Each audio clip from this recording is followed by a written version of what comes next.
Good morning, everyone. What I'm going to share with you is a presentation about the Angra 1 simulator, update and training, that due to the events of 2020, the title became into remote update and training. I have divided this presentation into 5 parts. I will start with a brief presentation about us and who we are. Then I'll move on to the description of the project scope, and I will explain how was the initial schedule. Next, we'll see how the project was affected by the COVID pandemic during last year and how we solved the situation thanks to the remote working. And finally, I will spend some minutes talking about the conclusions. So, as I said, who we are. For those who don't know about us, TECNATOM is an engineering company that has been providing services since 1957. We are an international group headquartered in Spain with subsidiaries in different countries such as Brazil, Argentina, Mexico, United States, and China. And as you can see in this slide, we develop projects all around the world. The mission of TECNATOM is to ensure the safe, efficient, and excellent operation of its power and industrial plants. Let me say that our driver is always the customer satisfaction, and our best value are people who really make the difference. I'd also like to highlight our value of innovation and technology, our levers to add value, and our capacity to address new challenges. Our primary activities are inspection and structural integrity services, operation personnel training via the use of full-scope simulators, and plant operation support engineering. In this presentation, I'm going to be focused on a project that belongs to the area of simulation, but as you can see in the slide, TECNATOM has a large variety of services and operates in different markets. I think I have said enough about the company, so now let's move on to the project. The project I'm going to present was developed for the simulator of the nuclear power plant Angra 1 in Brazil. The full scope simulator was developed in 2015 by TECNATOM, and the simulator was using a simulation solution of the turbine and feed water control system existing in the plant at that date.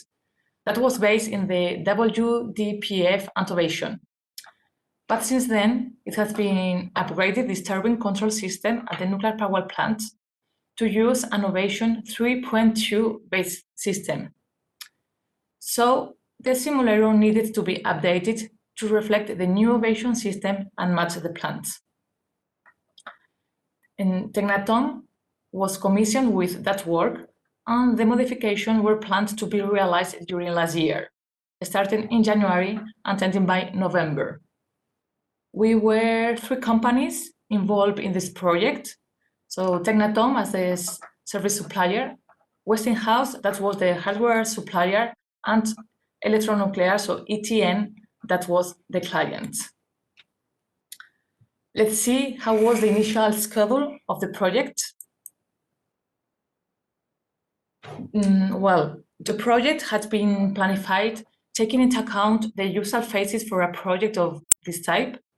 So it was a first development phase where the activities planified are described in this slide. The preparation of a test bed for the development, integration, and testing activities of the project. The analysis of both Ovation system and plant models in order to identify the input-output variables that needed to be communicated, and implementation of the modifications of the simulation models, as the new solution tool was going to be incorporated in the simulation server, replacing the existing simulated code, and so interfacing with the plant models. Therefore, the existing turbine control and feed water code must be isolated and removed from the simulator, and the simulation models needed to be adapted in order to communicate with the new ovation. And that was the last activity of this first phase. Once development was finished, the next step was the integration of the ovation platform with the simulated components, and then we would be ready to begin the factory tests with the aim of validate the new turbine control and feed water system behavior using the new ovation-based control logic. And once the tests were successfully executed, TECNATOM would prepare the packaging of the equipment to send them to Angra. With all the material received in Angra, the ovation platform had to be installed in the simulator, and TECNATOM could begin the modifications on site. This installation included 4 slims, 4 drops or workstations, servers and switches in order to link ovation platform and simulation components, and of course, to realize all the cabling to connect all the components. And then ETN with TECNATOM and Westinghouse would execute the site tests following the set procedures previously validated. And the last activity was the training that had been planned to train personnel in order to use the RHEINMETAll applications and how to update the system for a new plant release. As we were 3 companies and 3 countries involved in this project, let's see now where the activities have been planned and the estimated dates. The development was going to be done in Spain and had to be finished by March. The integration and factory tests were going to be executed in United States and were planned to be finished by July 2020. And the rest of activities, so the installation, site tests, and training, were going to be executed in Brazil, and other projects had to be finished in November. Well, so until now, I have explained how was the project planned, and now let's see the reality and how these activities were finally carried out. Well, the project started with a classical kickoff meeting in January, and TECNATOM started the development phase, which was finished in March 2020. Then, when all the travels were arranged to United States, the COVID came into our lives with the new rules forbidding suddenly to travel and social contacts. And so, all the rest of activities had to be reorganized in order to accomplish all the new requirements, but always keeping focus on the aim of the project and our commitment to the client. From now on, we are going to see each of these activities and compare what was planned versus what really happens. Let me tell you that it had a happy ending, but with not few COVID adaptations. Well, the first activity post-COVID planned was the integration of the ovation platform with the simulated components. For that, the platform that had been developed in Spain in the previous phase had to be sent to USA, where Westinghouse and TECNATOM were going to work together and in person for the integration. Well, the platform was shipped as planned, and I have to say that it arrived faster than ever. We think it may have been the only passenger at that time, as it was April. However, the integration, instead of being done in person, it had to be done remotely. Our team was connected during the whole American day in order to successfully realize integration. And I like to say here that by then, they were still accomplished. For the factory tests, it was very similar, as the tests had to be executed in the United States with the recently integrated platform. This time, the participants involved in the tests were Westinghouse, TECNATOM, and ETN. These tests were executed successfully, but again in remote. And remember, the platform was in USA, as well as the Westinghouse team. The TECNATOM team was in the office in Spain, and ETN was in Brazil. For the execution of these tests, we had to design a strategy in order to visualize all the components involved in the test and in order to ensure everything was working correctly. So the server simulation was all the time in the shared screen, and there was a webcam pointing at the four slims. And all of this information was shared by all the participants all the time. Here you have some picture of these long days. As you can see, all of them wearing masks or respecting social contact. And you can see it, but I can assure you that there was a lot of ventilation.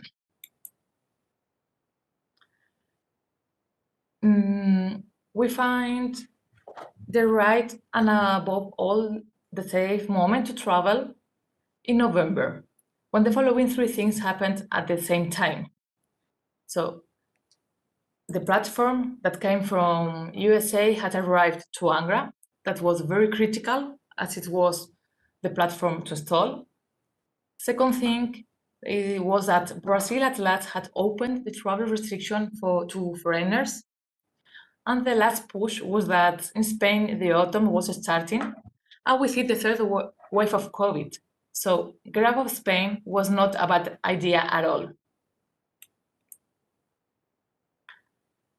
And then, with installation finished, the rest of TECNATOM team arrived to Angra to execute the site tests.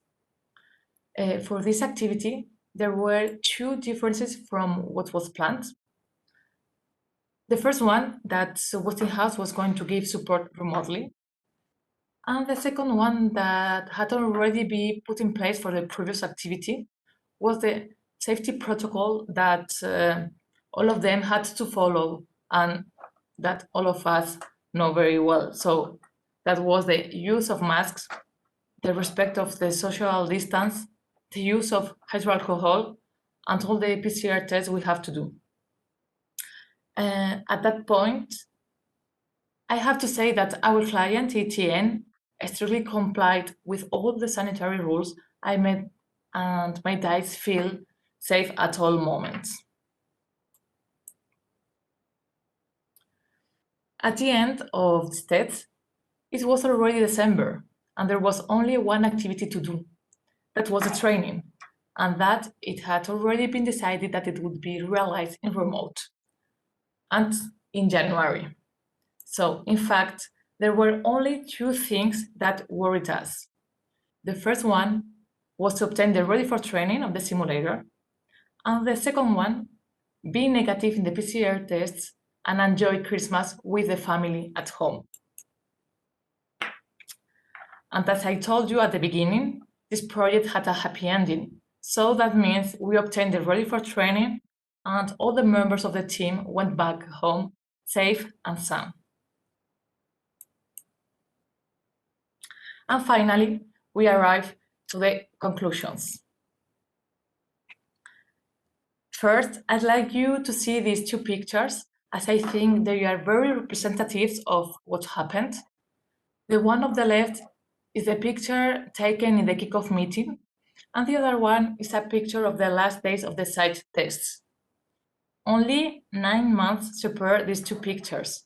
However, it seemed the first picture was taken in another life, doesn't it? I'd like to say that projects that were launched before the global health pandemic, but they were fully affected, had to demonstrate a huge adaptation to change, as even if we know that reality always beats planning, this time it was really unthinkable. However, I think we have been surprised by our own reaction facing this situation, and we have a lot of examples of successful projects under these new and sudden conditions. In our case, I'd like to highlight once again the adaptation to change and our capacity of keeping focused on the client. I told you at the beginning that it was one of our values, and I really think we have demonstrated.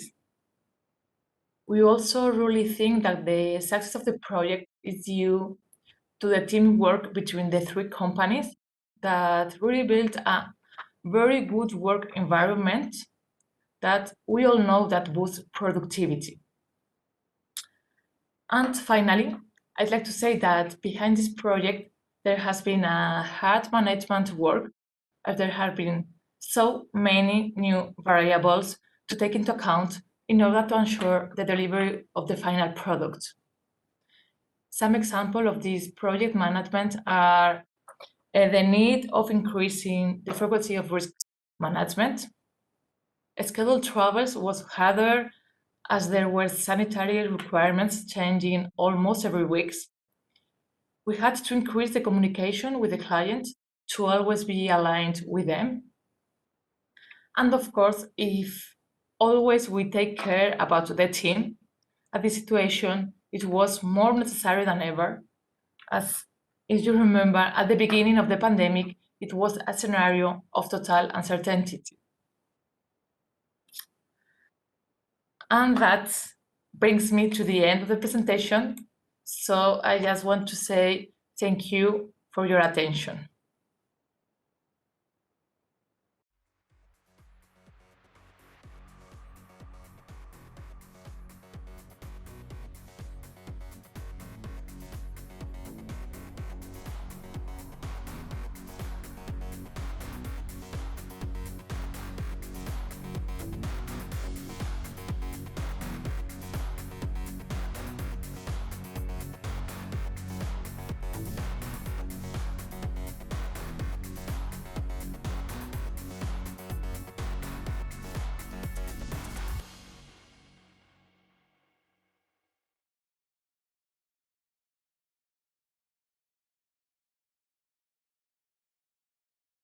Experiences and a lot of new impulses from the high quality experts. Today I came with my colleague and we will share with you some new approaches, how to use our OTS systems beyond the regular way. Okay, if you take a look to the agenda, you can see the rhythm of our presentation. We want to begin with the current system introduction and later to go through on the new possibilities till the future plans. Okay, first and foremost, let me introduce myself. My name is Tibor Szabó. I'm a downstream specialist. I came from Hungary, from Százhalombatta refinery. I'm member of Process Automation Information team since 2008, and I work for MOL PLC since 1994. It's a very long time. I led a small stream within the big team named Advanced Safety and Reliability Application. Beside the OTS, we are working with alarm management, for instance, control room monitoring, HP, HMI, cyber security, whatsoever. Beside that, we manage projects and very actively take part in the upset investigation too. So a few things, few personal things about myself. As you can see, I have a lot of hobbies. One of the most decisive is the football. As you can see, I like the money because one of my hobbies is the numismatics. My most active sport activity is related with my youngest family member, who has to need a lot of time to spend together. This is the reason to go to school again, actually to a dog school permanently. So finally, if I have to mention my biggest experience ever, I want to highlight the most expressive thing which happened to me when I went by a small boat under the Niagara Falls. So, okay, let's pass the word to my colleague, Pál, to introduce himself also. My name is Pál Farkas. I got my first job in 1987. 16 years ago, I started to work in the oil industry. Initially, I worked as a field operator. Next, I became a control room board operator. After that, I was promoted to the position of operator training simulator trainer. During this time, I realized that I want to study for an academic degree. Now, I have successfully completed 2 courses. During the last 4 years, I've been a member of the process information and automation team at the Danube refinery in Hungary. I work as a process information expert. Throughout this 1.5 decades, I've been an employee of MOL.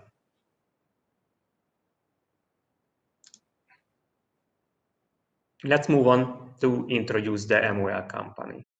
Since its privatization in the 90s, MOL has successfully grown and transformed into an international oil and gas company with market-leading position in many Central and Eastern European economies.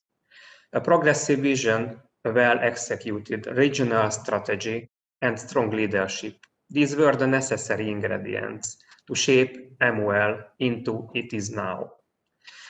Today, MOL has an integrated business model that can deliver stable and robust profitability. This gives us the right platform and the necessary resources to tackle new challenges that arise. The world around us is changing fast, driven by rapid technological development, shifting consumer preferences, and an evolving regulatory landscape. The oil and gas industry will have to change fundamentally as well. We want to lead these changes, we want to be a solution, and we see a clear opportunity to make ourselves better. Today, our integrated upstream-downstream business model remains the basis of our operation. This business model has provided by stability in the fluctuating external environment. However, our external environment is changing more rapidly than it has ever before, carrying the risk of decreasing demand for fossil fuel in the long term, while at the same time customer habits and needs are also rapidly changing. We have the capability and the professional know-how to take opportunities provided by the changing environment. Let's talk about the downstream department.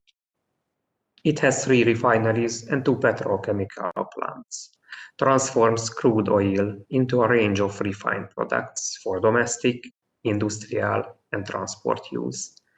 The products include, among others, gas oil, diesel, heating oil, aviation fuel, lubricants, bitumen, sulfur, and liquefied petroleum gas, for example. We already have a plan enhancing flexibility in refining by reducing the motor fuel yield from 70% to 50% by 2030, mostly through increasing feedstock transfer to chemicals, especially polymer raw material. We have deeply integrated portfolio of downstream assets, complex and flexible core refineries, very strong market presence. Our retail network is fully within the refinery supply radius. We have enhanced access to alternative crude supply. According to new research by McKinsey, the pandemic has resulted in a profound reduction in energy demand, and it will take between 1 to 4 years to recover. However, the report states that demand for fossil fuels will never return to its pre-pandemic growth curve. Just because this trigger exists, we have the 7 major steps planned to step into the new low-carbon world. Most of them are already or have started to go live recently. Thank you for the attention.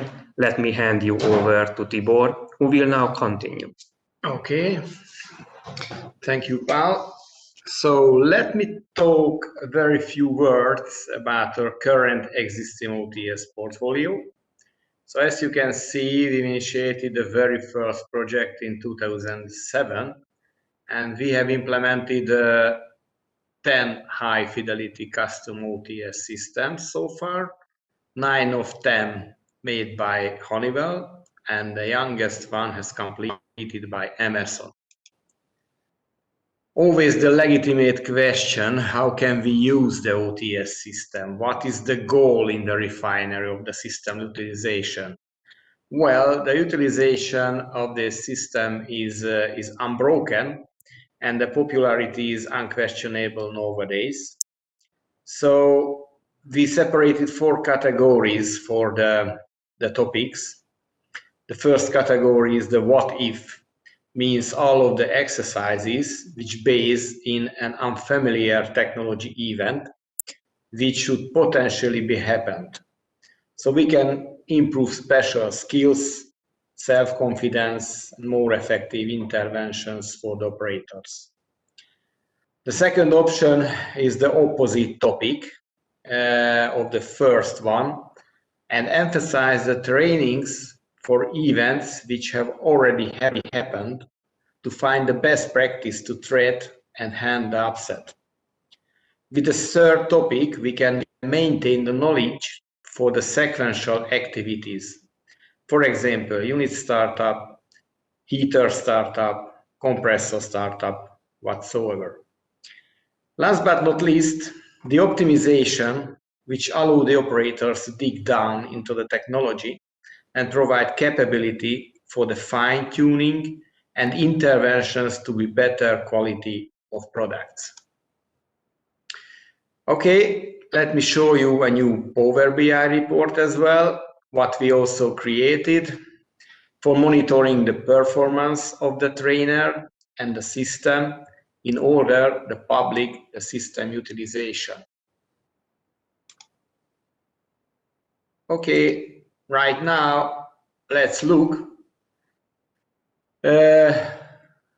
what is the reason and what is the applications what we can show for the participants, I mean the trainees on the operator training simulator, which is so far from the regular system utilization.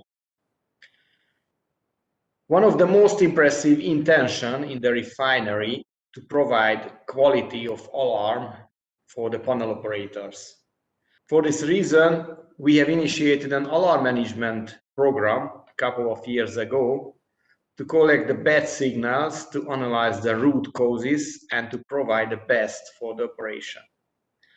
To tell the truth, this is like all of new things, also a very challenging task. We learned a lot, trained ourselves many times to know what we want, and discussed, presented a lot to make understand the goals. After a while, initiated a special program to use the OTS for making acceptance about the alarm management meaning and essential. Let's look how is it work. The OTS is very useful to show the operator the influence of the different alarm limits, how the response time, the proper intervention, and the abnormal situation will be done with deficit if the badly chosen alarm limit has set up. How the alarm priority investigation can help the operator to take proper intervention if something goes wrong on the technology. How many alarm types can be chosen if needed to get as good and precise alarm parameter as available. Last but not least, what kind of advanced alarm techniques can be implemented? I mean, delay time, shelving, whatsoever, if we want to improve and develop the alarm system. All in all, we want to provide as wide information as we can and use the OTS possibilities for training to gain benefit about the response time decreasing, the proper intervention improvement, and a higher responsibility for the alarm handling. If we want to make understand the alarm management with all of segments, we need to deal with the custom display and the HMI philosophy as well. This topic is also very important for deepen knowledge and last but not least increase acceptance of new solutions. For example, to know the main points of HMI philosophy, the standards. Important to know what is the difference between the old and the new pictures. I mean the colorful picture and the very plastic, I mean the gray and the very pale colors. How the four-level hierarchy can be used and understood for more effective technology management. For this reason, we provide new example custom displays for training. Many discussions, many examples, many arguments. Unfortunately, this is the hardest topic ever to change the mind and break with the traditional habits. This is the reason why we want to looking for a real breakthrough on the OTS trainings to deal with this issue. The last topic, what we train, how the control room problem can be recognized for the panel operator. What kind of issue can be assumed if the error detected? Why so important to recognize in time the oscillation and the sticking of the valve? How the effectiveness can be improved if the operator has got enough experience and knowledge about these topics. So, to tell the truth, we strive to prepare some training material on the OTS generally to make understand as much as we can. So, thank you very much for your kind attention so far. Let me pass the word to my colleague again, who will tell some another extreme form of system utilization. Thank you, Tibor. Now, I'd like to share with you two examples of cases where OTS can provide excellent opportunity to resolve issues that we have not yet taken place in real life, or where the OTS could support decisions in such situations. In both cases, I will mention the Danube refinery plants in Százhalombatta in Hungary. In the first example, I'm talking about a hydrogen production unit, where the hot flue gas flowing through when the gas gives its valuable thermal energy to the water, which water goes further to a steam generator. After the preheater, the partially cooled flue gas is going through to the flue gas fan. This fan has a maximum flue gas temperature limit.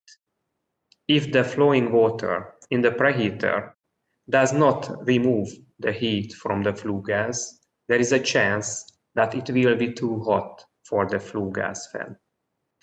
In this case, we may reach the maximum temperature limit and causing a shutdown of the hydrogen production unit completely. And at once, this preheater went out of order suddenly because it has become leaked. The question we were looking for, how we could operate by shutting off the water from the preheater without the flue gas remain too hot to the flue gas fan. So a relatively quick decision was needed because several of our hydrogen consuming units depends on hydrogen producing plant, example hydrogen desulfurization technologies. An emergency shutdown or a sudden lack of hydrogen would have caused several units to shut down also. All in all, causing hundreds of thousands of dollars in economic losses through lack of production.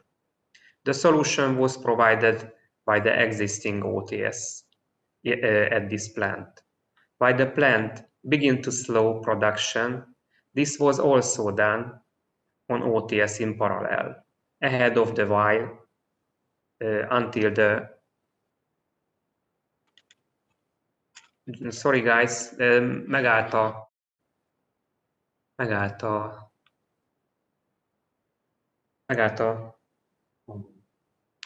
Just something happened with the animation. I have to repeat the whole part of this. Yes, let's try again. I'm sorry. Thank you, Tibor. Now I'd like to share with you 2 examples of cases where OTS can provide excellent opportunity to resolve issues that we have not yet taken place in real life, or where the OTS could support decisions in such situations. In both cases, I will mention the Danube refinery plants in Százhalombatta in Hungary.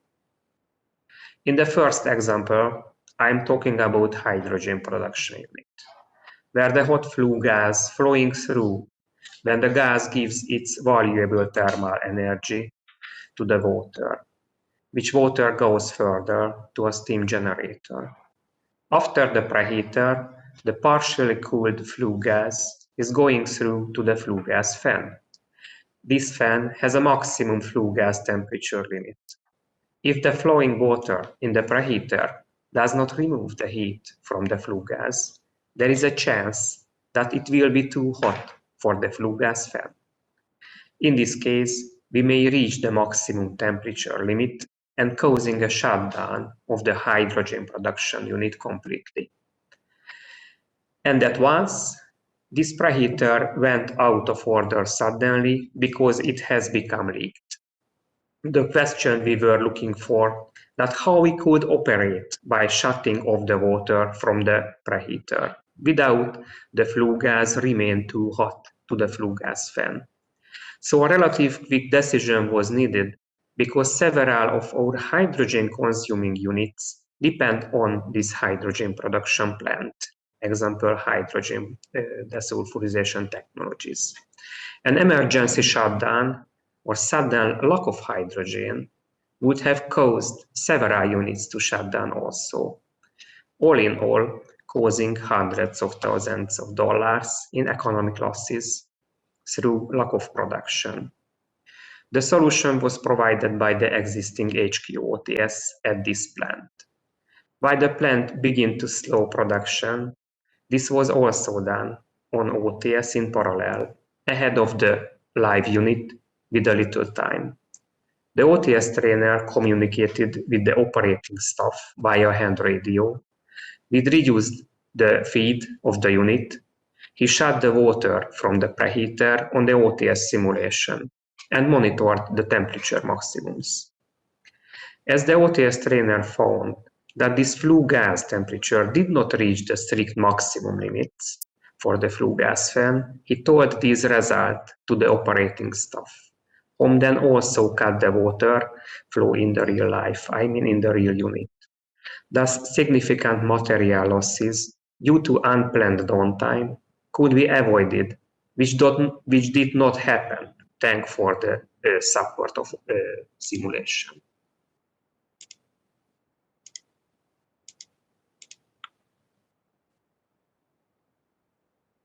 In my second example, I have to refer to a recent worldwide event. The pandemic can affect us in many ways. As a result, we also had to face several different challenges at the Danube refinery. Although the Danube refinery is still able to serve a wide range of market changes due to its high degree of complexity and flexibility. But when the demand for our products has dropped dramatically and very quickly, the temporary shutdown of several of our units have become a realistic option. In the oil refinery chain, one unit depends on another in terms of product feedstock. If the operational difficulties experienced at one plant have an almost immediate impact on the other units. Within extraordinary operating conditions, for example, operation below the previous minimum feed flow level, or the partial backmixing an intermediate product of a unit into its own raw material have also been raised. Although OTS vendors guarantee high accuracy of OTS within normal operation, the model can run outside of these guaranteed limits and still be able to provide us some results in this special operation also. In this particular example, I am talking about a fluid catalytic cracking unit where we had exactly the same required unit operation. In general, to run a complex unit like FCC unit with minimum feedstock for a limited time is better choice than to stop and go later if any or limited feedstock is available. This is an economic related decision. The minimum feed consumption of a unit is a specification, and we hadn't any experiences to run FCC unit below the minimum feed. Just because of the low demand for the product, we have decided to run FCC below the previously happened feed volume. This and similar demand of simulation answers great opportunities to use HQOTS simulation sessions to have the answer for the unknown.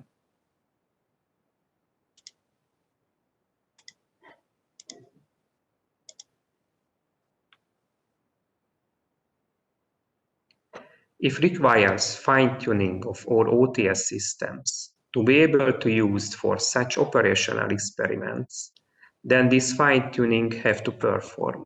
We see a great opportunity to make our existing OTSs suitable to do it. And in the future, if we build again a new OTS system, we will take this at the design stage in order to be able to model such and similar operation conditions.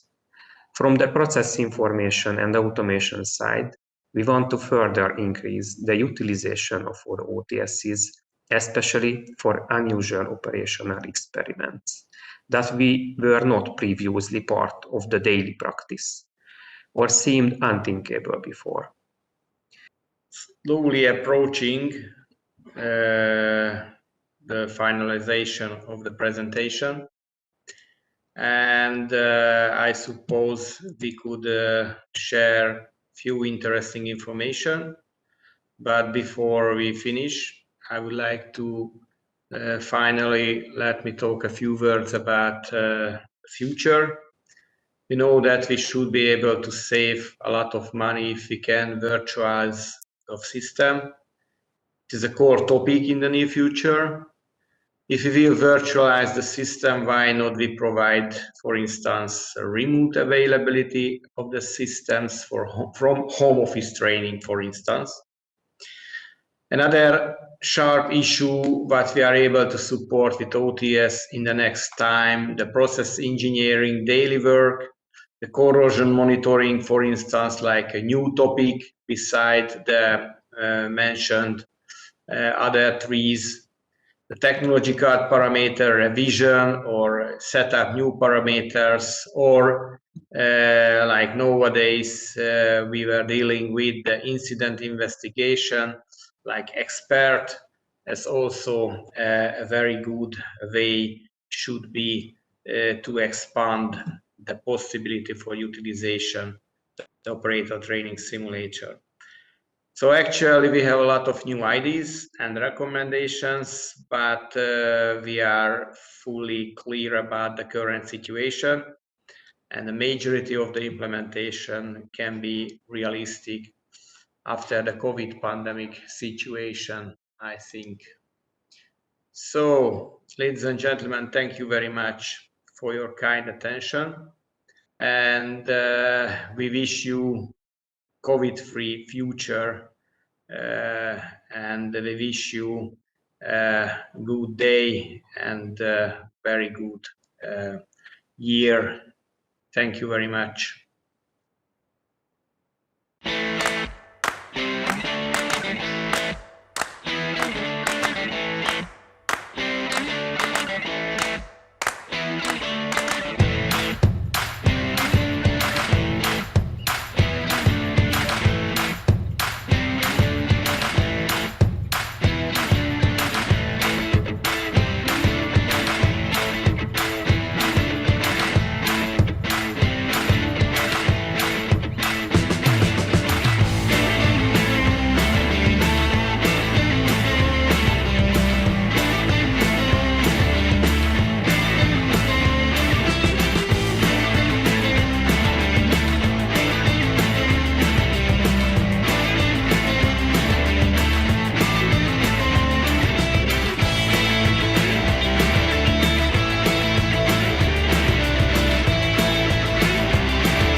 At Emerson, we are proud to serve essential industries that meet critical global demands and make modern life possible. The needs of these key industries, like life sciences, power, energy, and food and beverage, are transforming and growing as our customers encounter more complex challenges amidst the shifting global and economic landscape. We are helping our customers rise to this challenge every day, providing advanced technologies and expertise built over decades of leading domain knowledge. With our $2.2 billion software portfolio, we are empowering customers to use automation to optimize their operations and realize the benefits of pursuing practical, scalable digital transformation. We enable our customers to use technologies that create safer, more sustainable operations, enhancing reliability and top quartile performance while creating tech-focused, secure jobs for the workforce of the future. Emerson offers a broad range of devices and sensors to allow companies unprecedented insight into their vital equipment. Whether in a pharmaceutical company or offshore oil platform, enable precise management of complex machinery. And we are continuing to build on our strong software and data management technologies to give customers real-time data and operational analytics to identify areas for improvement and to find problems before they occur. We have seen firsthand the impacts of automation in daily life and in moments of challenge that are accelerating the need for digital transformation. We have been working closely with more than 20 pharmaceutical companies to automate operations so they can more quickly manufacture life-saving vaccines and treatments.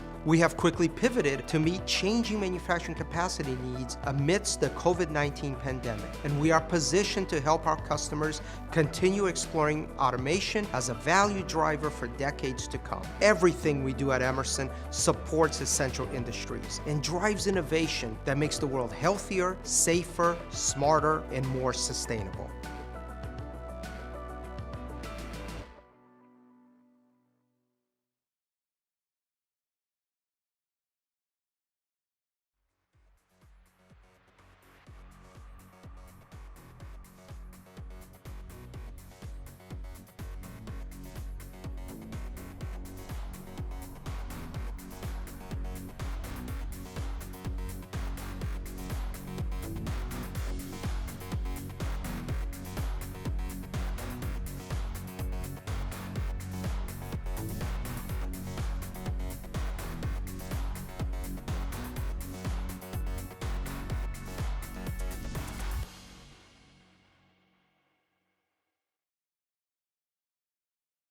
Welcome everybody to my presentation about training needs from a new energy system. This is my first virtual conference, and I hope that this will work out for all of us. Thanks to Energy Events for that opportunity to present here on the Global Energy Simulation E-Summit. Very excited about that. So let's dive right into the presentation. First of all, as this is a virtual conference, and I wanted to give you at least a little view of who you are talking to. So this is me, Peter Lasch. I'm the department manager for simulator engineering at the Simulator Center of KSG. You find my contact data here, so if you don't have the chance to meet up with me in the event, you can use this contact data to reach me. You also find me on Xing and LinkedIn, and I'm always happy to get invites there and to broaden my network, so please don't hesitate to send me an invite. The picture is a pre-corona picture due to the closed barbers. Currently my hair is a bit longer, but I think you will realize me anyhow. Okay, so before I dive into the topic, I'm going to talk about some slides about the company that my CEO always forces me to show. For all of you who don't know the Simulator Center, our main purpose is to do simulator training for the German and the Dutch nuclear power plants. This is what we've been established for back in 1987. We are currently staffed with 100 employees. Out of these 100 employees, we have 40 certified instructors who are conducting the training for our customers. Originally, we had an investment of 260 million here in the company that was mainly for the simulators and the building that we needed to set up to do our purpose. Currently, we have a turnover of 25 million, which is noticeable.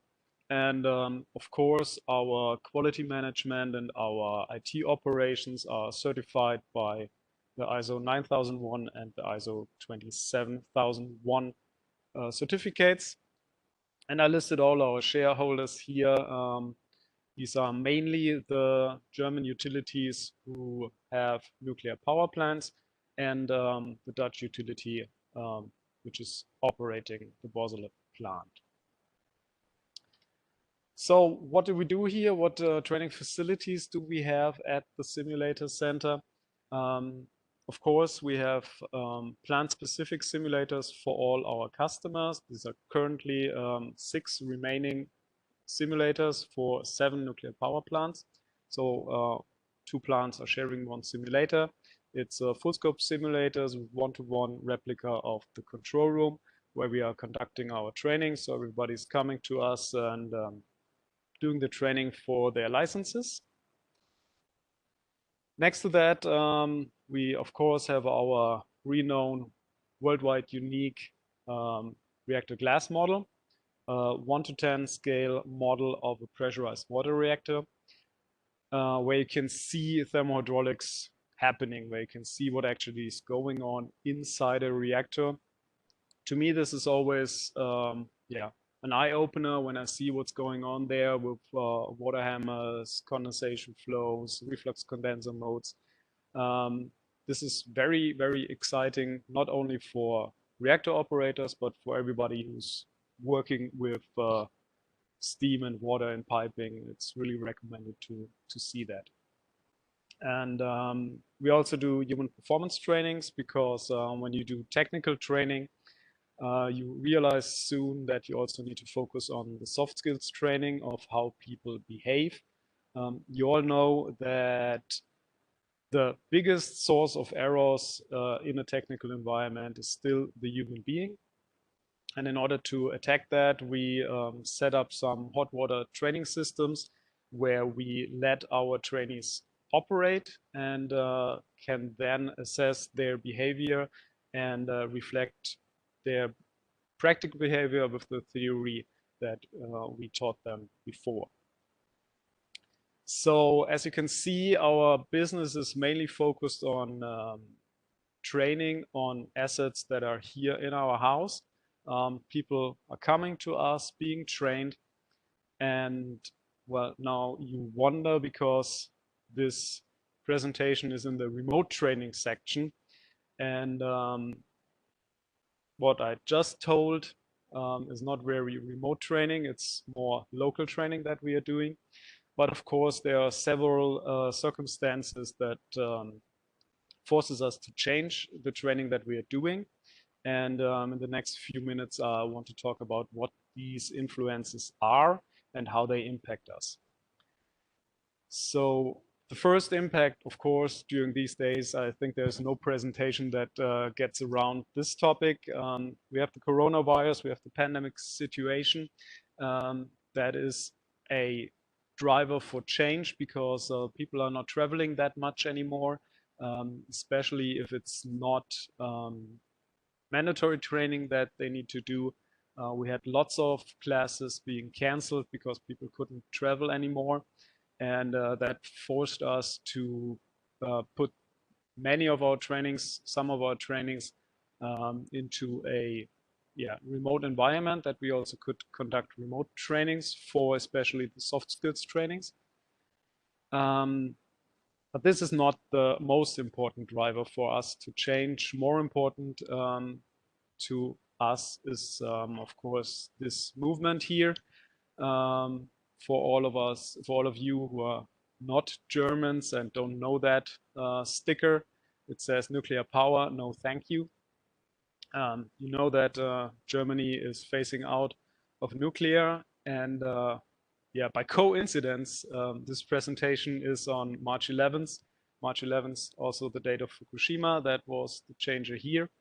And yeah, as I said, in the peak time, we had 14 simulators and providing training for all the nuclear power plants. We are down to 6 simulators for 7 nuclear power plants. End of the year, we will lose 2 nuclear power plants. Among them is the new world champion in electricity production. You might have heard that Grunde nuclear power plant has hit the 400 million megawatt hours threshold beginning of February.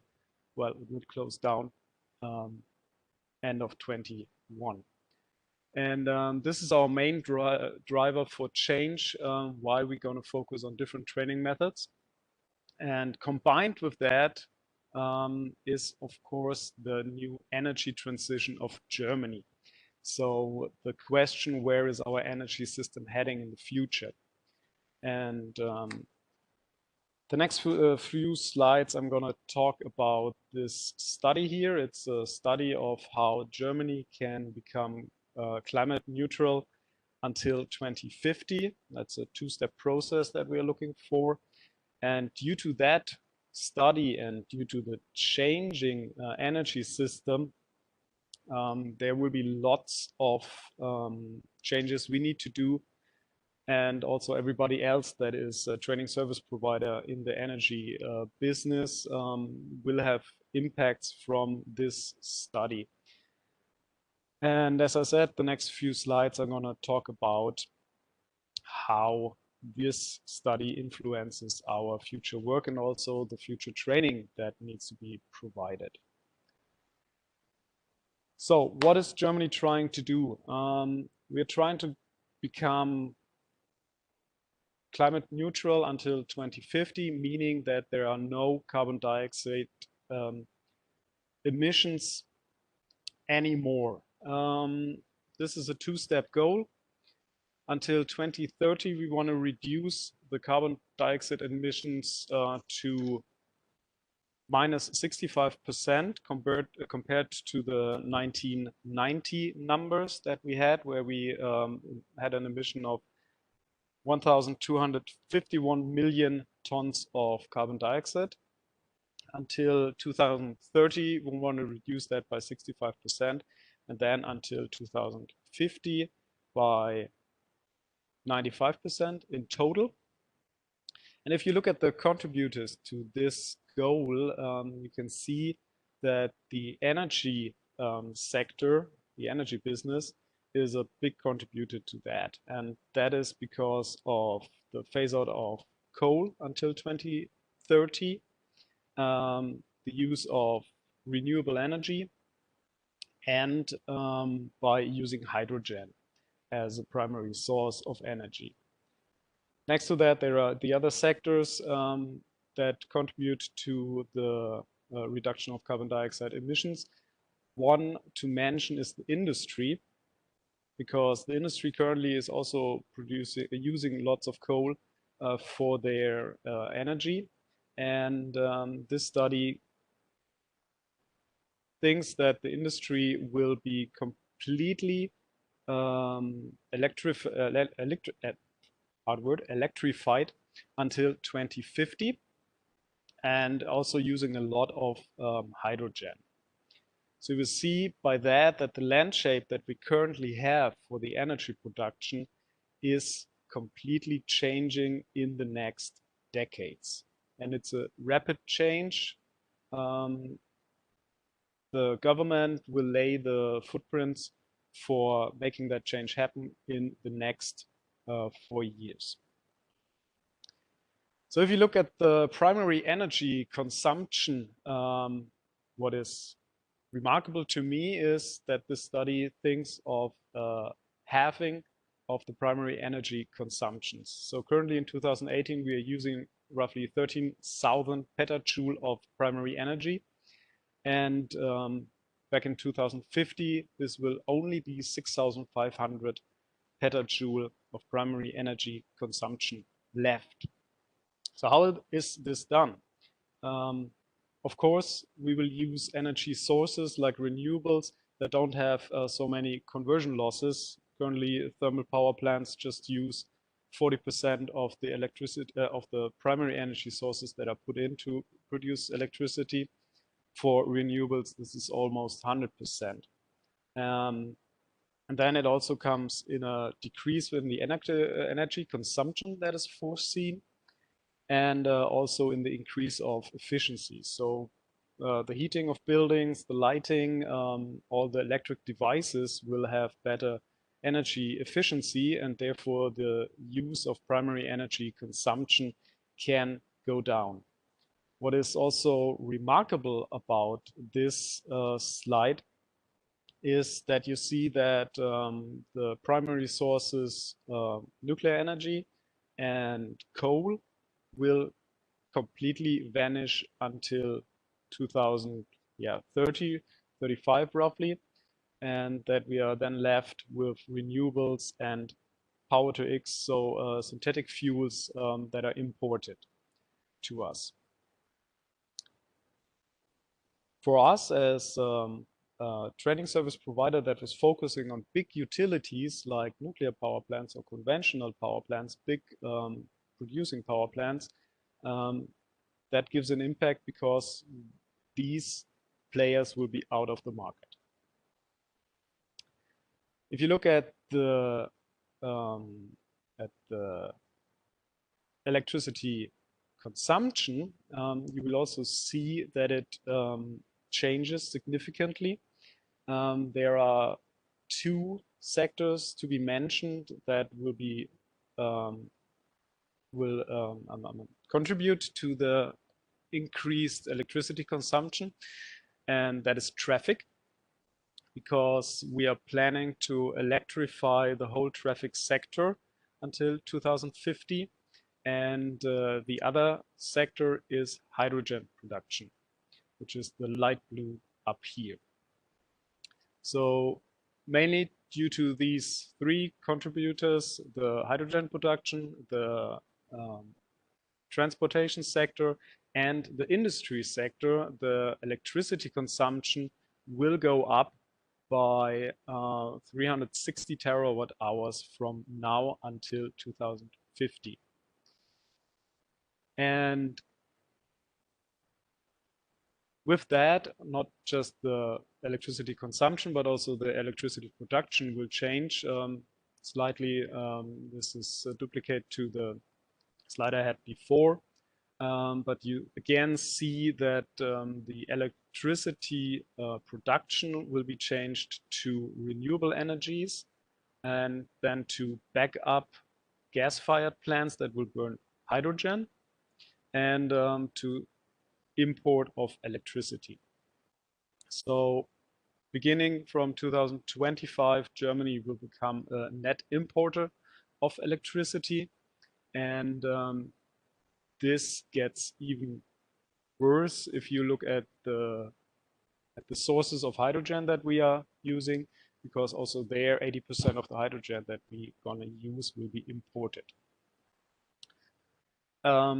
By taking these numbers out of the study, I know they don't quite add up for electricity consumption and electricity production, but these are the numbers of the study.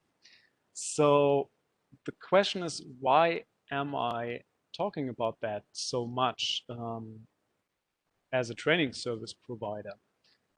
Because, as I said before, the biggest change in this is that we are moving towards renewable energies, and the main point about this energy system is that it will be decentralized. We'll have lots of small production units scattered all over Germany. That is for the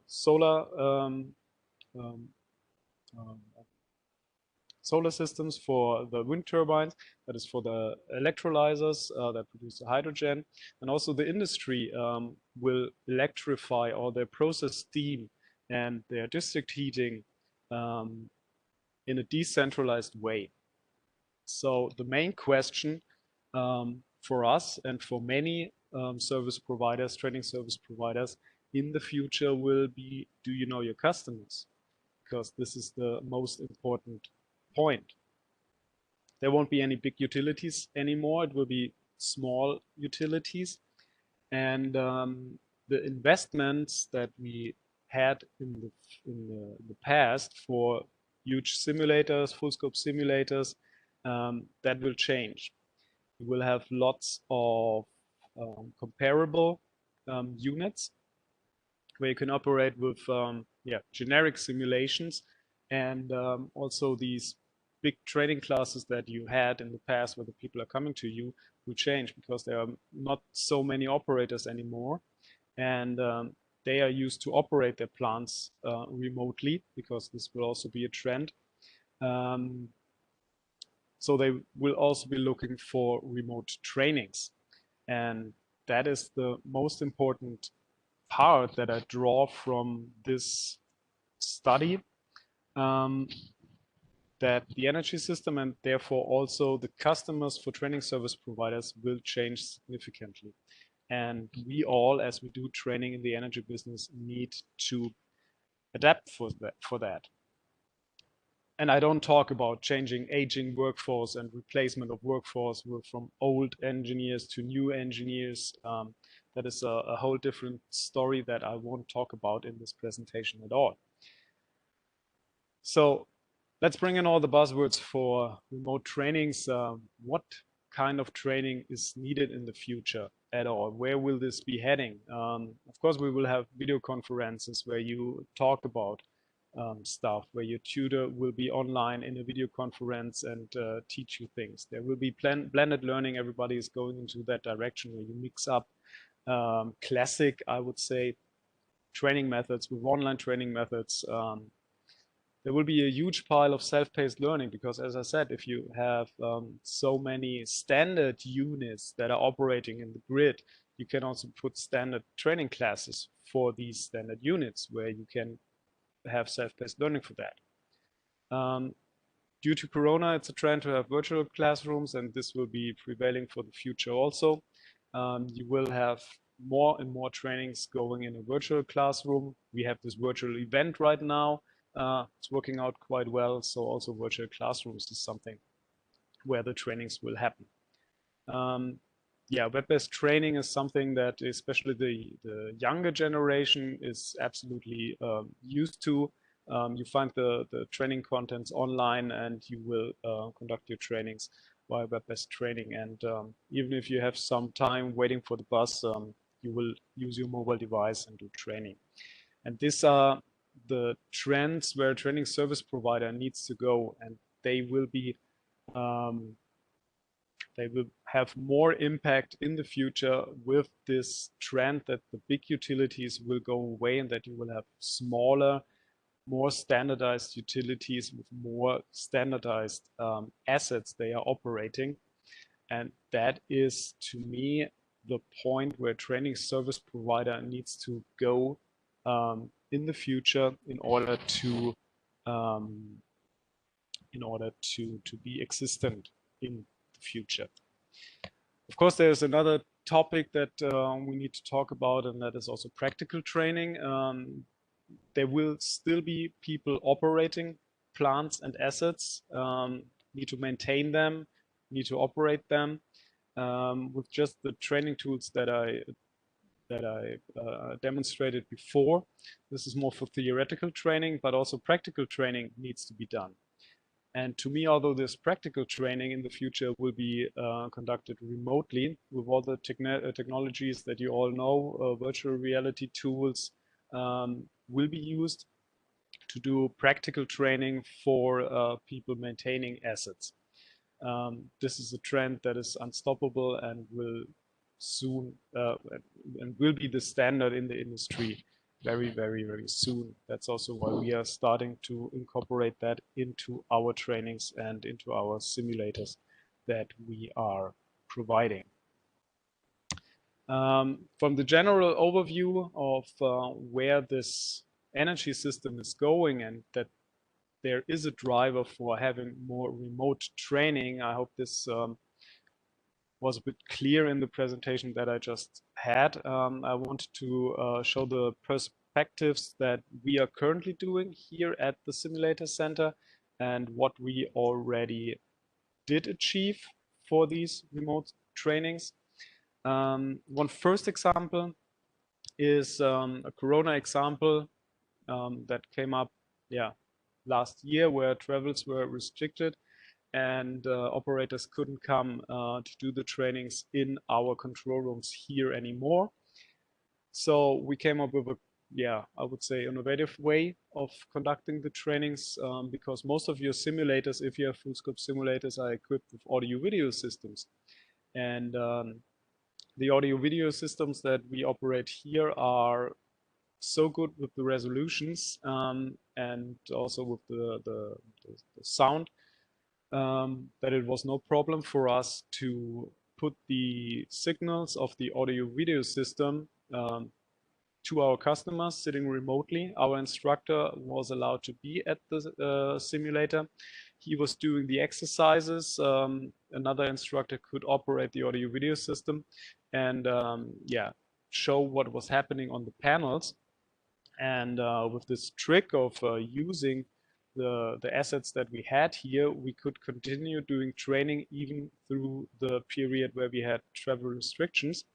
And for trainings that are not really necessary to be at site, I could foresee that this could be done more often in the future. So it would be a very good possibility to reuse your asset again for remote trainings. When you don't have those hard panel simulators or those assets with the hard panels, where the industry is going more to screen-based simulators, and that's of course rather easy to provide remote training with these screen-based simulators. What we did for our last project was to host the simulator in our data center, because we are also operating our own data center here in Essen at the simulator center.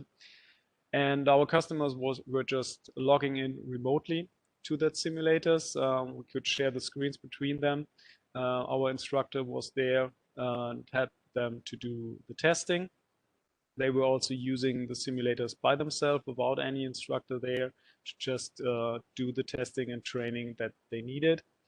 And that was technology-wise a rather easy way to conduct remote training with screen-based simulators, because everything you need is just some equipment there, some screens, mouse, keyboard, and then you can log into the simulators. And to me, this is definitely something that is trending and will happen more in the future, because with all these standard small assets that are there, nobody is gonna buy a simulator anymore. They just want to have access to some remote training simulators. And we at the simulator have the technology in place to do that and to use that. So if you have some need for that, don't hesitate to contact me. And the last example that we did is a virtual classroom example. We did set up our own studio here at the Simulator Center, where our trainers can use the screens there and conduct the training in a virtual classroom environment. This was set up for some basic training or initial training for some Swiss operators. Some of you recognize the content that was taught here. The important thing here was that the trainees need to see the instructor, and the instructor needs to have the interference with its trainees. Therefore, we decided to come up with this setup where the instructor would stand in front of that screen there and can conduct its training. And that has proven to work out very well. Nevertheless, for classroom training, the instructors always mentioned that it would be good for them to have direct contact with the trainees. But again, also here, to me, the tendency will be that you will use setups like that, like virtual classroom setups, more and more in the future. And we already did that. We are using that. It's working out rather fine. So if you want to have more information about that, yeah, please contact me. So if I look at the clock, I almost used all of my time, and therefore I want to just summarize my views of this new energy system and the training needs that arise from that. Mentioned it before. It will be different. There will be lots of small utilities. Your customer base will change, especially if you're a training service provider like we are. You need to make sure that you be able to conduct training on a remote basis for many, many more customers than we did before. And for us, we are set up to do that. And I'm looking forward to this new energy system of the future, and we will see how it goes. Just at the end, one more slide for our product portfolio. I think it came a bit clear already. Of course, our main purpose is simulator training and simulator maintenance services that we're doing. But we're also doing simulator projects, be it online simulators, training simulators, full scope simulators. That is also something where you can contact us. I mentioned it briefly. We are operating a data center that we can use to host our simulators, or that can also be used for any other IT service needed. Combined with that is our IT security consulting. If you have any IT security issues with your assets, be it the real assets that you're operating or simulators like that, we can also assist you in reaching the IT security limits that you need to do. And you saw our glass model previously. So when travel restrictions are gone, I invite everybody to take a class here and have a look at the glass model. Then I want to finish in, if I had it right, the last minute of my presentation, to give you an outview. We are currently doing a rebranding of our simulator portfolio. If you're looking for the simulator center in the future, you might not find it. You might find EcoSim, which is our new brand for the simulator engineering, because we think that dynamic planning and control schemes, they work best with digital twin. And this is the look and feel of our new brand EcoSim. And yeah, probably at the next Global Energy Simulation e-Summit, I will be presenting as a member of EcoSim and not the Simulator Center anymore. So I'll let you all know when the brand comes into the market, and then you can also follow that one. So that was my presentation for the new needs for training from a new energy system. I hope you enjoyed it, you learned something. I know it was a bit biased on the German energy system, but the tendency of all the other countries are the same. So thanks for your time. And if there are any questions, don't hesitate to ask me.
Hello, everyone. I am Evangelia Papadopoulos, Engineering Manager of Power Simulation at L3 Maps. You've heard already from Bernard and Hal, two of my colleagues, some of the great technology we're developing at L3 Harris. Now, I'd like to present to you how we have dealt with keeping our projects on track during the pandemic. So just to put everything in context, like every company, we've had to face different challenges in the last year. The current pandemic situation has forced us to do things much differently than ever before. Just to give you a bit of background on the situation that has been ongoing here in Montreal, Quebec, Canada. Quebec is the province that we're located in and has been the hardest hit province in Canada so far. Many strict measures have been put in place from the beginning. The government has been using a 4-color alert system throughout the province, with different regions having a different color alert based on their incidences. In the Montreal and surrounding areas in which we're located in, the region has been identified as red, which is the maximum alert. But what does this mean? It's essentially a lockdown of various degrees, in which restrictions are updated every few weeks based on the number of new cases and hospitalizations. At the beginning of the pandemic, in March of 2020, everything was shut down, schools and non-essential businesses. Although much more relaxed since then, many restrictions are still in place. For example, restaurants and bars have been closed and indoor gatherings are prohibited. At the L3 Harris level, from the beginning, L3 Harris was deemed an essential service, so we were able to remain functional, although with some restrictions for sure implemented, such as remote working, which was enforced where possible. There were travel restrictions imposed both from the government and the company, so all non-essential business travel was halted. For remote working, most of our employees have been working from home ever since. This was only possible due to the outstanding support we received from our IT department. They were able to make remote working possible almost overnight. Although some employees are still required to go to the office, it is really on an essential basis only. From the beginning, the company has done an excellent job in keeping everyone informed and uploading information on dedicated websites regularly. Our internal teams were, and they still are, having regular virtual meetings. Our executive team holds virtual all-hands meetings every few weeks. In some respects, our communication is even better than before. We've even held our first ever virtual owner circle conference. I'd like to talk to you about that a bit more in the coming slides. For now, we're all still working from home, as you can see. Unbelievably, it has already been 1 year. Despite all of this, the business is operating well. Our projects are progressing, even though we've had to adapt to this new normal and conduct our business in a way we never thought possible before. So I'd like to give you a few examples of some of our projects and how we have adapted.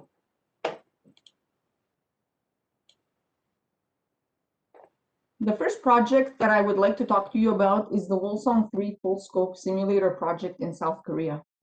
This is a project in which we were installing and preparing for our site acceptance testing when the pandemic began. In fact, back in February, we had resources on site in South Korea.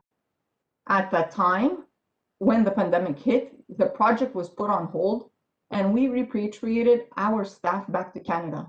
With all of the uncertainties of this situation, it wasn't clear when we'd be able to reconvene and complete our project. Many solutions were being evaluated, whether we can use local subcontractors in South Korea, whether we can simply conduct our acceptance testing remotely, or if we can eventually even send our staff back to the site. Around early summer, which is the time when travel bans were being lifted, we worked on more firm plans for completion of the project with our customer. Then we reconvened in the fall when we sent our staff and the subcontractor back to South Korea. This is when the panel installation was completed and site acceptance resumed. The travelers had to quarantine in a government decreed hotel in South Korea for 14 days and had to quarantine for another 14 days on the way back home. This increased their travel time significantly. The project was successfully completed in November of 2020.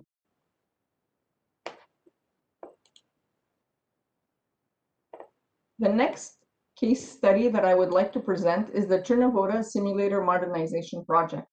This project consists of two phases. One phase, which consists of a platform replacement and a partial model upgrade, and the second phase, which is an I/O system and power distribution replacement. We were in the early phases of the project when the pandemic began. For phase one, the modeling design review meeting had to be conducted remotely. We used Skype as our communication platform, and everyone participated from their remote locations. The model development and integration phases of the project were done with our employees all working remotely from home. The bigger challenge presented itself during the acceptance testing phases. Typically, our acceptance phases are completed with the collaboration of our team, but of course, with our customers. Given the travel restrictions and quarantine requirements in Canada, our customer wasn't able to attend at our location. Instead, we conducted these tests through remote support. In fact, we conducted our pre-factory acceptance and factory acceptance testing using two independent sites, in which the customer was able to test on their own at their simulator site, and we were able to test on our own as well on our platform. In order to make this possible, we had shipped a portion of the computer equipment to the customer location in advance. In addition, the secure remote access had been established, which would allow our staff to connect to the customer site and help debug with any problems. Of course, this was complemented by frequent communication with the customer through Skype. The pre-factory acceptance and factory acceptance test phases were completed remotely successfully. The remainder of the computer equipment was shipped just earlier this year, and installation is currently ongoing, with site acceptance testing commencing shortly. Following this site acceptance testing, we have an extensive remote training planned. Given the time difference, this training will be conducted in 4-hour sessions. For the phase 2 portion of the project, the design review meeting was also completed remotely. In order to accurately establish the design for the replacement of the I/O and the power distribution cabinets, we typically need to conduct a site survey. Our specialist would evaluate the current equipment and design. Again, given the travel restrictions, this was impossible. So yet again, there was another opportunity for work to be done remotely. In this case, the customer provided significant support. Once the design was established, the cabinets and the I/O system were developed in Montreal. FAT was recently completed, and SAT will occur this summer.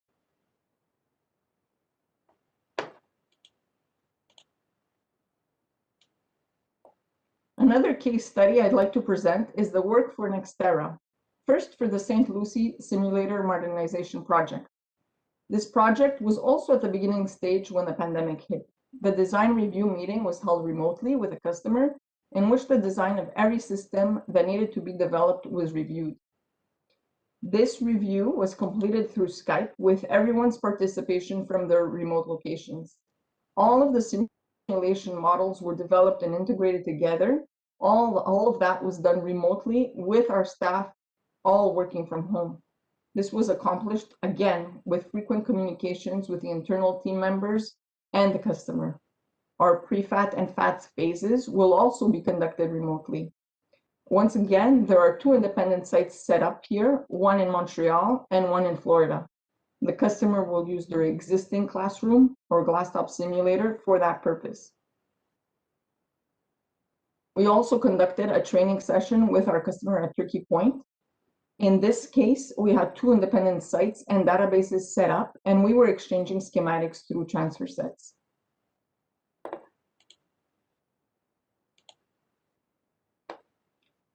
Moving on to our UK projects. In both cases, for the Hinkley Point and Heysham simulators, we provided a computer system and platform replacement. Both of these projects were completed in the fall of 2020. and essentially followed the same deployment strategy. Skype was again used as a communication platform for weekly communications with our customer, and FAT was completed using Skype screen sharing. In these cases, the testing was performed in one location, and the screen sharing was used for the other party's participation. SAT was then completed on-site with our on-site support. Luckily, we managed to have some exceptions to the quarantine requirements by having our staff take 2 COVID tests within a 48-hour period prior to entering the facilities.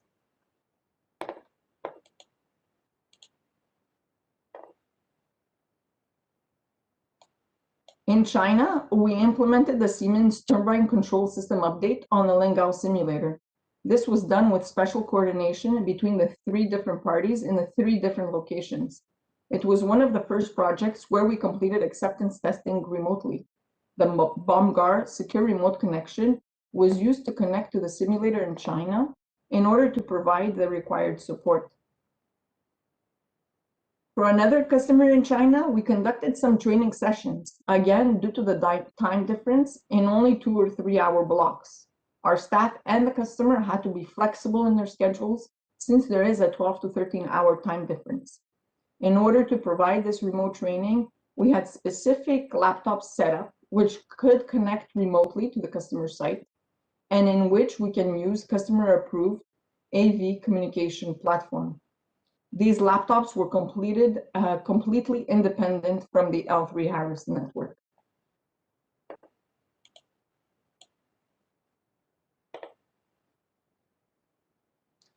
One of the last projects I would like to talk about is a 3D visualization and immersion project for an undisclosed customer. You already heard Hal speak about this in his presentation. For this project, we are providing the customer a 3D replica of the plant, linked to the simulator, allowing for whole plant interaction for training and other purposes. Given the nature of this project, there were regular project review meetings planned to be held face-to-face as progress on this really had to be seen. For example, face-to-face meetings would include demonstrations that had been completed in that of what had been completed in that reporting period. We had to turn to virtual PRMs. To facilitate this, the detailed presentations were being prepared. They were coupled with extensive video packages showcasing the progress. Ongoing communications with the customer were held with Microsoft Teams. We set up a secure remote connection to our partner site, and all of our installations, domestic and foreign, follow strict security protocols. The factory acceptance testing phase had to be reevaluated as there would be a combination of remote and customer site testing required. Given the travel restrictions, the FAT testing was split into 4 distinct phases, where the customer site portion was minimized to only what was absolutely necessary. One of the add-on project deliverables is the ORCID 3D immersion environment, which you can see here in the top figure. This product was added to the project to enable whole plant training at the utilities headquarters, which is located just a few hours away from the plant. This enables the customer to extend the training to a larger employee population.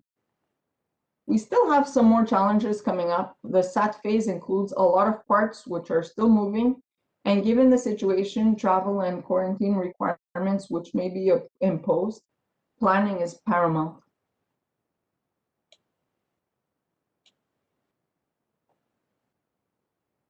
Every year, we host in-person user meetings, which we refer to as owner circle conferences. We host these conferences at different geographic locations. In October of 2020, we hosted our first ever virtual owner circle conference. It was a very successful event, mostly because we were able to host our customers from all over the world, many of which would normally not even be able to participate. While we were initially apprehensive about the OCC being virtual, it actually turned out to be a great event. We had a vast range of presentations, both from our customers and from our staff, and we fully utilized features of the video platform like chat and polling for maximum engagement. We have also had our own internal celebrations. Besides all of the Zoom get-togethers right before the holidays, we also had a Zoom gathering to wish one of our own well as she went on maternity leave. It's not quite the same as getting together at the office, but I feel that it's still very important that we continue to stay connected with each other. This was one way to do it. So, and with that, I'd like to wrap this up. The pandemic has forced us to do things differently than we were doing before, differently than we may have ever even imagined. In our business, there's not a one-size-fits-all solution. We have had to adapt and provide solutions which are mutually agreed upon with our customers. We tapped into many available and acceptable communication platforms and secure remote connection solutions. Our IT department has been outstanding in supporting us and making all this possible. But most importantly, it's the cooperation and flexibility of our customers that is key. Otherwise, none of this would have been possible. For now, I believe we have all gotten used to less traveling, remote working, video communications, even though face-to-face collaboration is irreplaceable. Moving forward, even when all of this is said and done, we expect a blend of remote and in-person collaboration. I hope that you've gained some value from the information I've shared with you here today. I look forward to seeing you in person next time. Thank you.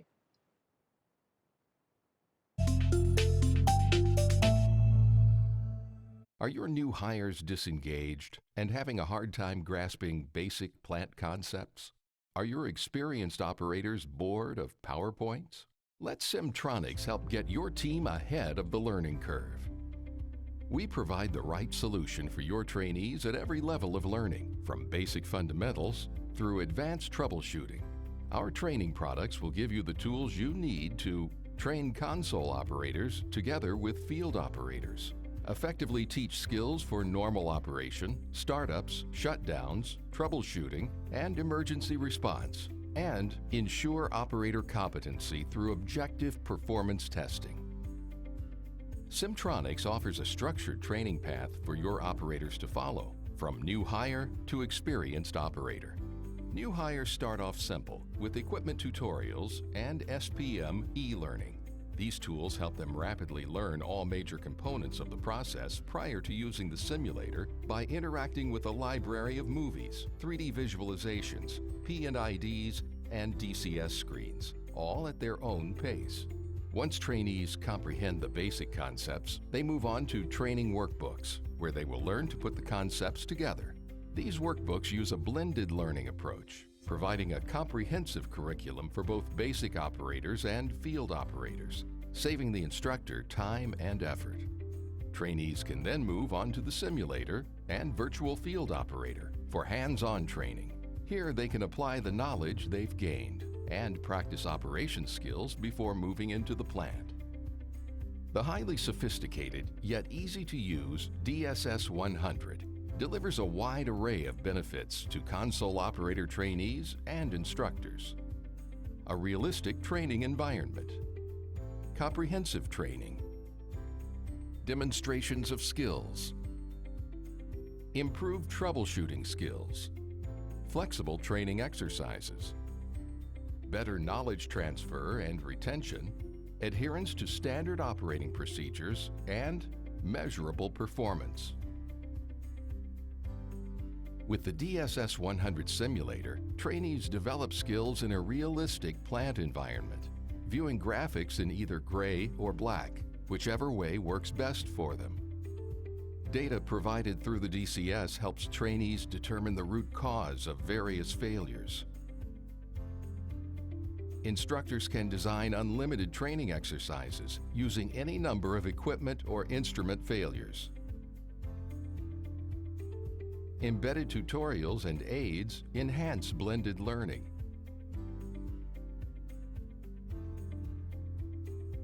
A robust performance scoring tool calculates an objective score based on multiple parameters.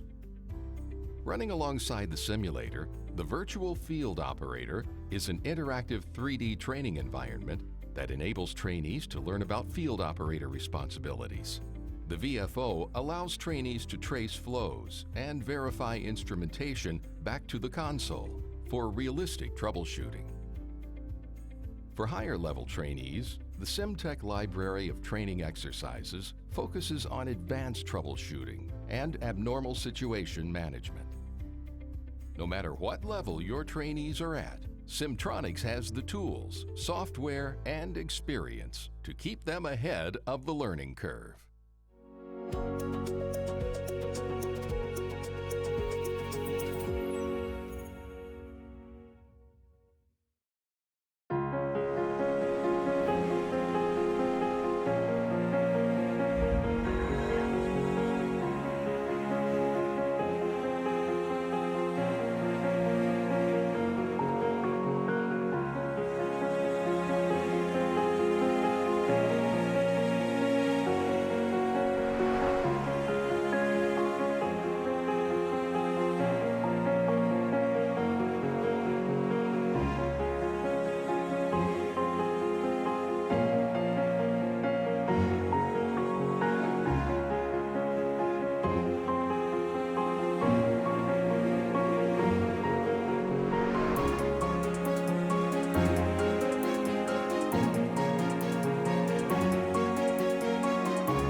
Sicherlich kennen auch Sie die Situation. You certainly know this situation. Once your plant is being operated, new data is permanently generated and existing data is modified. To be more precise, your entire plant as well as equipment is documented in the form of data.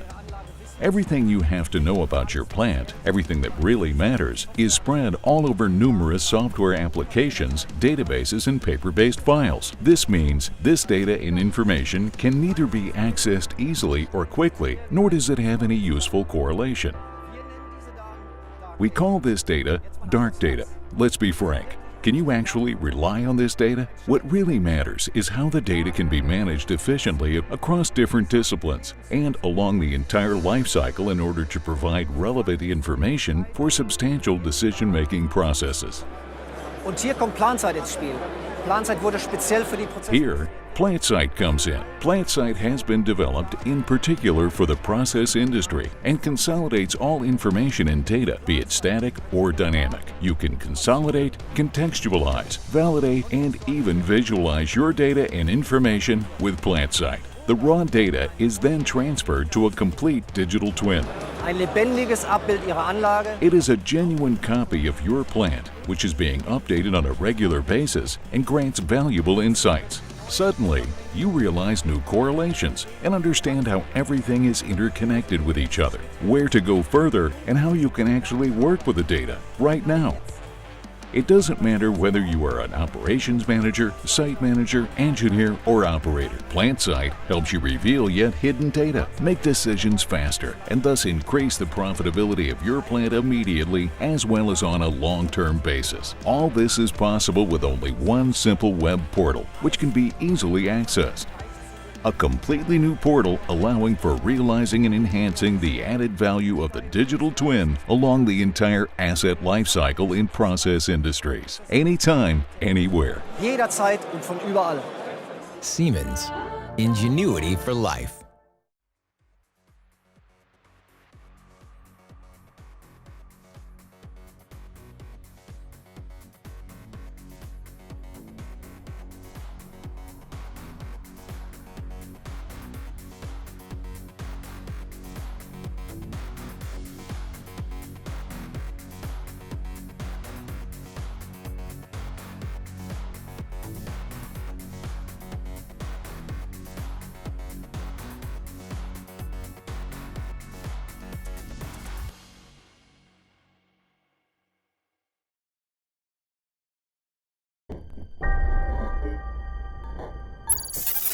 Hi. Do you know simulation? I am the simulation. Do you know who I am? I am smart, but together we are smarter. I am digital. I am hardware. I am visible, and I'm not visible. I can be one, and I can be many. I can be the task or the solution. I can fly, drive, swim, and dive. I have a great network. I am virtual, constructive, live, or a process. Together we can learn the basics and try out your tactics. We can achieve a goal together and start over again. Together we see the future, live the present, and analyze the past. I can be any person you want me to be, but I am always your partner. I am flexible. I am mobile. I can assist your coach or be your guide. I can be your team player or your opponent. I can work for you or we work in groups, but you find me wherever you are. I am the simulation. I am a part of RHEINMETALL.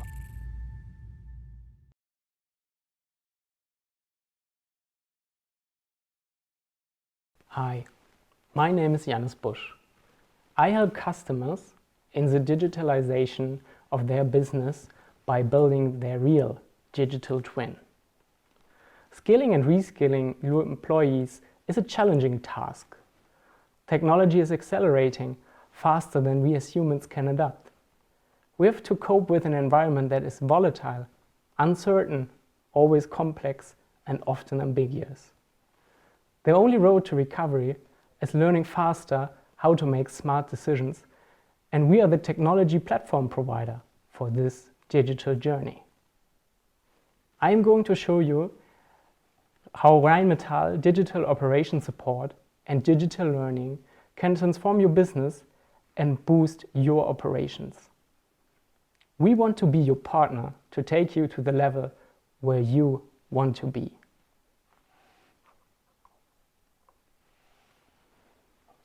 In the next couple of minutes, I will take you from some facts about our company to why we are the right partner for you. Rheinmetall is a company with more than 130 years of history and roughly 26,000 employees. Rheinmetall entered into the energy simulation market in 1986 and has since then made over 100 successful projects for the power generation and oil and gas industry. From our experience, we can tell that the use of simulation in a project can reduce the cost and testing time by up to 40%.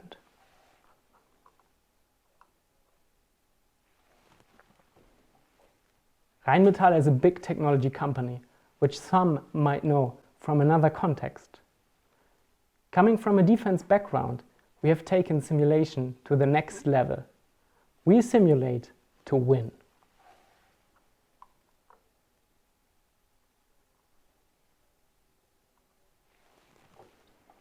We simulate to win because we cover all dimensions, ranging from flight, naval, live, transportation and land simulation to energy simulation. We are part of a big house of simulation, which enables us to provide you with a solution your business needs. My department, Energy Simulation, is a highly skilled and competent part of the Rheinmetall Simulation and Training Group. With over 35 years of experience in simulation for nuclear power plants, coal and gas-fired power plants, and since 2015 for the oil and gas industry. This timeline shows some selected projects from the past and present, and we are happy to share with you more detail about them if you send us a request. Let's talk about simulation in the energy market and what I can offer you using our experience. Industry faces many challenges today. Our workforce changes and new personnel must be reskilled continuously. New processes must be implemented into the existing ones. Health, safety and environment regulations must be taken into account. Unplanned downtime due to operator error can disrupt business continuity. Digital twins help us facing these challenges by providing insight to stay ahead of the curve and achieving business continuity, aligning technical and commercial interests across your domain value chain.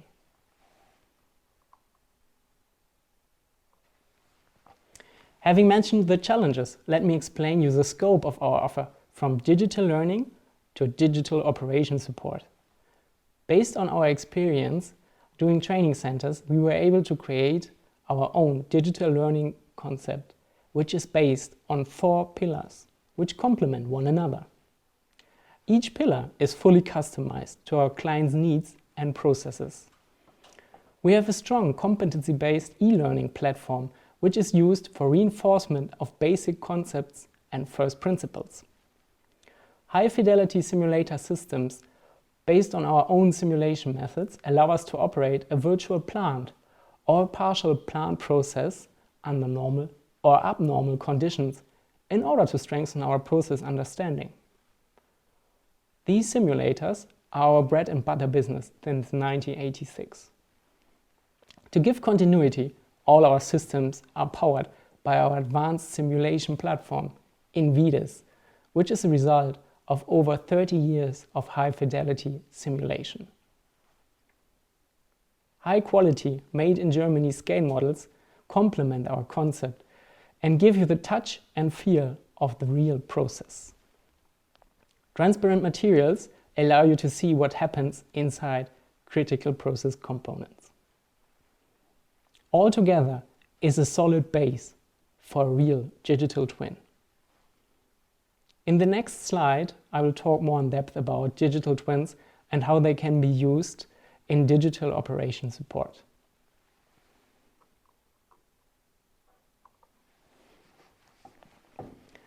Our digital twin approach is a full replica of all of your plant systems independent of their initial technology provider. We combine this with a 3D VR model of your asset, which is connected with the simulation and can be operated by the avatars of the field operators. This full digital representation of your asset is a real digital twin with the potential of being the anchor point for the digitalization of your business processes. Our digital twin can be used in many aspects of operation optimization, covering the whole life cycle of your asset, beginning even before its actual construction. It allows multidisciplinary teams to interact in a realistic way with the objective of an efficient operation of your asset, managing risk, optimizing cost, and thereby increasing overall productivity. It can support operation and maintenance by pre-testing plant changes, assuring business continuity. One of the topics we are currently working on is operation and maintenance prediction algorithms, which will help to reduce unplanned downtimes in the future.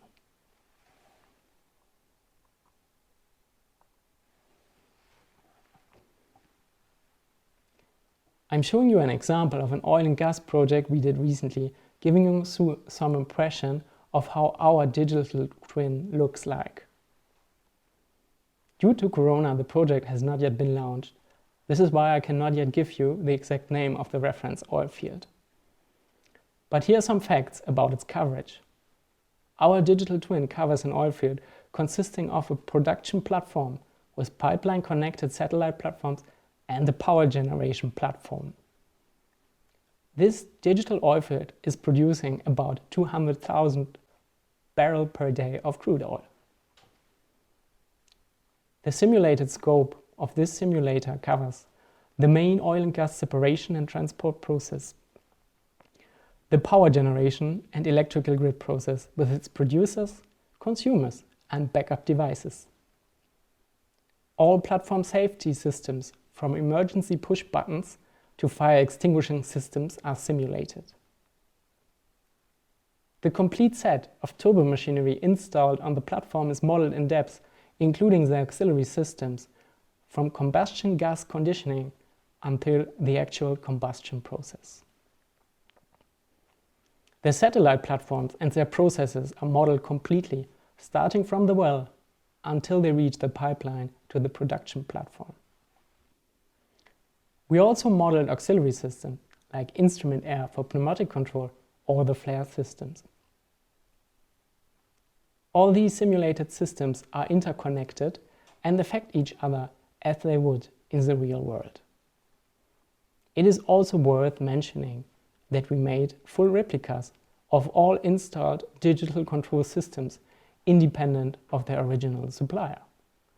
This gives you the true plant behavior in all of its aspects and makes our digital twin a real digital twin.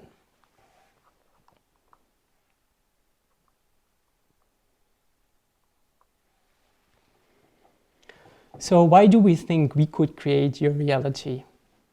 Our biggest asset is our team and the experience we have. This, combined with our solid, unique and proven platform, allows us to cover from power plants to oil and gas, from nuclear to fossil, from upstream to downstream. As mentioned before, we are a vendor-neutral simulator provider and happy to implement whatever system you use. RHEINMETALL brings a very strong and healthy financial background, which allows us to realize big training center projects. I also mentioned RHEINMETALL's training centers before, which can be found all across the world in different industries and cultures. We are not only experienced engineers and managers, but also experts in working in cross-culture environments with teams spread all over the planet.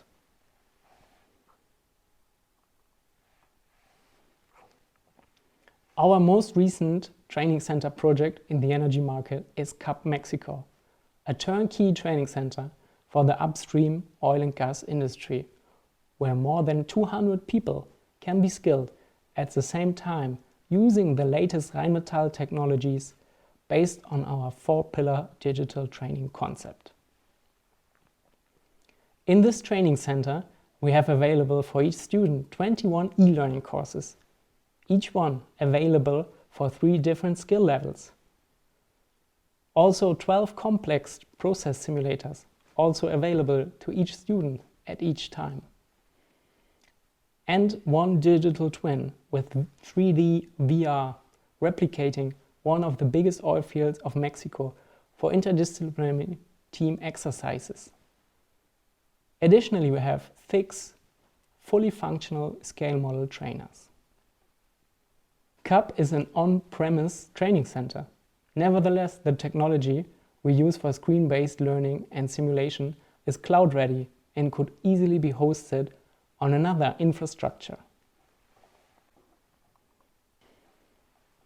So who is RHEINMETALL?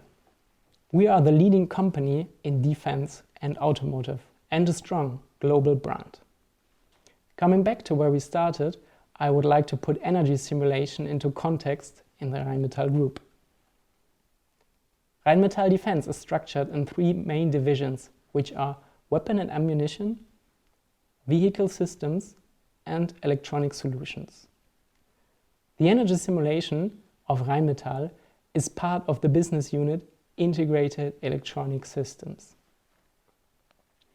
What we all, as RHEINMETALL, with our different products have in common is our passion for technology. This pandemic has transformed our relationship with technology, and I'm looking forward to being your technology partner in these tech acceleration times. My name is Janus Busch. Thank you for watching. It was a pleasure to virtually meet you, and I'm looking forward to chatting with you online.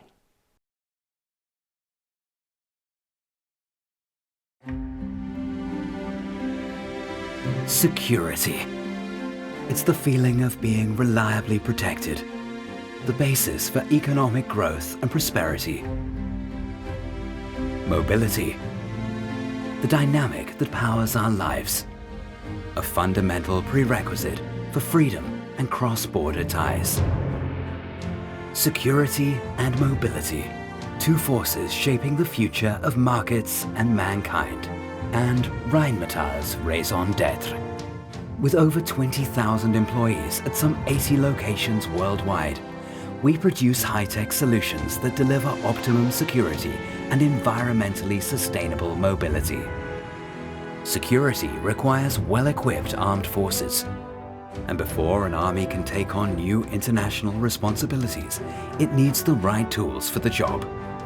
German soldiers and their colleagues from other like-minded nations serve as guarantors of security and freedom, putting their lives on the line to protect us. Technological superiority is the ultimate insurance policy for soldiers deployed in harm's way. RHEINMETALL systems are synonymous with protection and security, whether on land, at sea, or in the air. We're pointing the way with passive armor technology, smoke obscurant systems, and unique active protection systems. But force protection is only half the battle. We are equally at home in the domain of air defense or high mobility vehicle systems, because survivability often depends on maximum mobility. Information superiority in every phase of an operation is more important than ever before. Achieving this requires a sophisticated nexus of state-of-the-art sensors and reconnaissance systems, keeping our soldiers one step ahead of their adversaries. This is the challenge we've set ourselves. This guiding principle forms the basis of RHEINMETALL's wide array of cutting-edge simulation and training systems. From desktop simulators to complete combat training centers, our technology ensures that troops receive the best possible preparation before they deploy. The driving force behind all these products, Rheinmetall's total commitment to force protection. Always has been, always will be.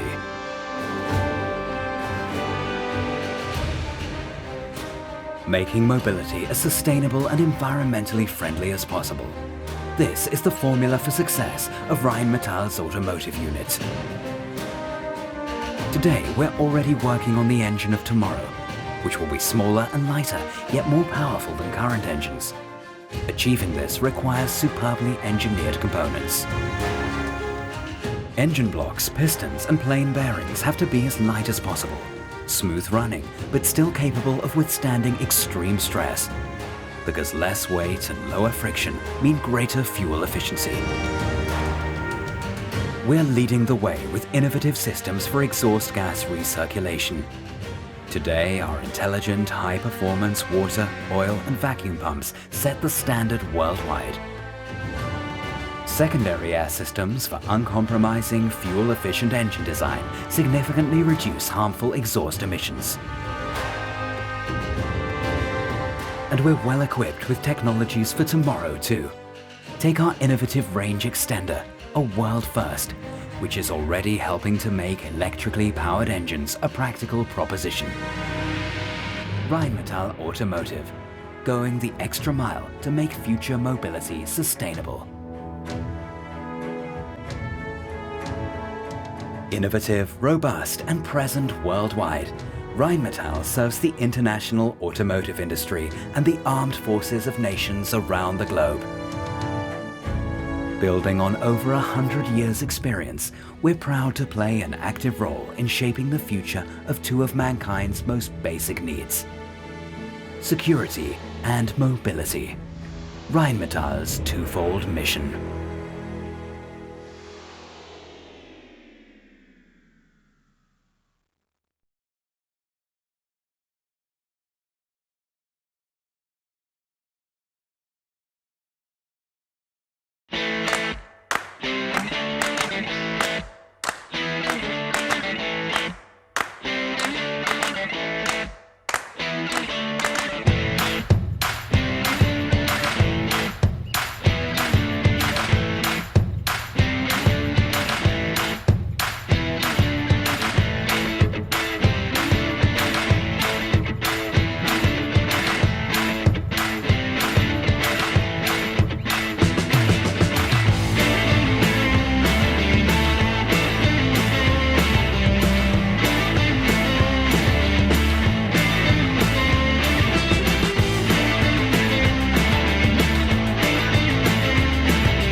With more than 20 years' experience of research and development within eye tracking, we know that the eye holds many answers.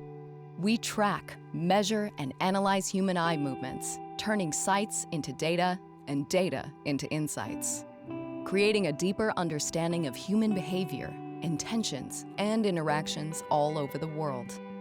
We develop the world's most advanced eye tracking systems,